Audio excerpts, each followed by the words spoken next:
Wake up, church. I repeat, wake up. Wake up from your slumber. Wake up from these pretense and nightmares you call religion, a system that has fallen long before it was even established. I hope you tarry a while, because if you do, I might just explain. For the one who created the world was the Word, and the Word was with God. And when he said, do not conform to the pattern of the world, he wasn't a joker. I hope when you wake up, it wouldn't be too late. So here I go again. Wake up, church. I repeat, wake up. You see, church is not religion, because religion is a system, and a system is a combination of different organs to achieve a defined goal. Religion is a system of the people, for the people, and by the people. Religion is an alternative for those who didn't make it to church. And just like when you miss heaven, you can't miss hell, you can't miss church and miss religion. You see that way, people? You see that way? You see, church is like a dwelling place for God long lost in the Garden of Eden.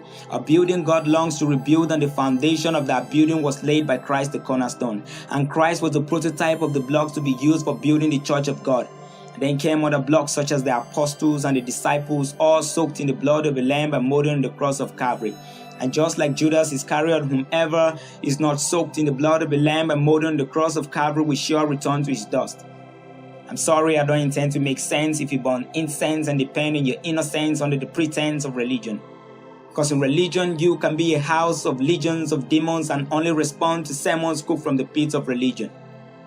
I know this isn't a class, and I'm not going to stand here and pretend like a good student who asks questions at every given opportunity, because I'm not.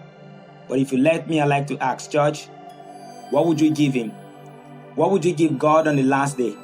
An elaborate list of robotic Christians who fit perfect in church and are still good with the word?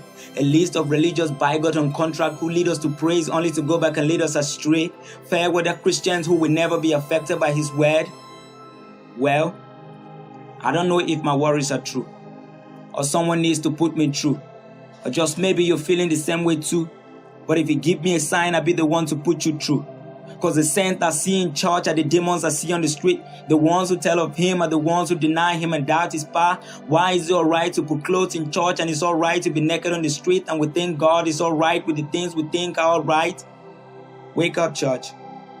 I repeat, wake up. I pray you don't get carried away by the fears of hell, because you're not yet there.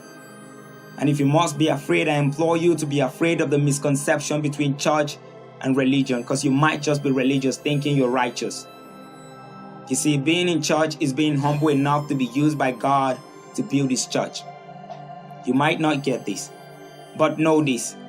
Ability to do the work of God without availability is a disability. No, you didn't get me, did you? Ability to do the work of God without availability is a disability.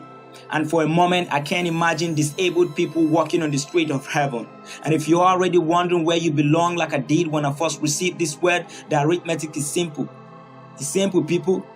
It's either you be used by God or be used by the devil, receive the righteousness of God or be snatched away by evil, be led to God by his spirit or be led astray by people. Why do you prefer to get caught up in the melodies and rhythm of the chaos that goes up in church, and your life still ends in tragedy, when you can still open up to Christ as he knocks at the door of your heart even as you're seated? But just like the saying goes, always at church, active at church, but never in church. You complain of the imperfections of the church and talks of your imperfections are slated for a future date. You worry of what your pastors aim, and your aim is what you will gain if they didn't end, and to you it still makes sense even though it's really insane.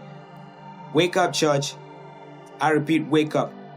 Wake up before you be blinded by these structures called churches, because God isn't choosing his blocks from people who got $1 million structures called churches.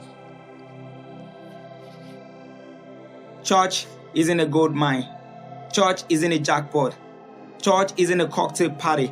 It isn't a side chick you dump when there are other options. Church is Christ in you. Church is you in Christ. So why not quit the search for a perfect church and work on yourself as I work on myself, as we build ourselves for the perfection of the church?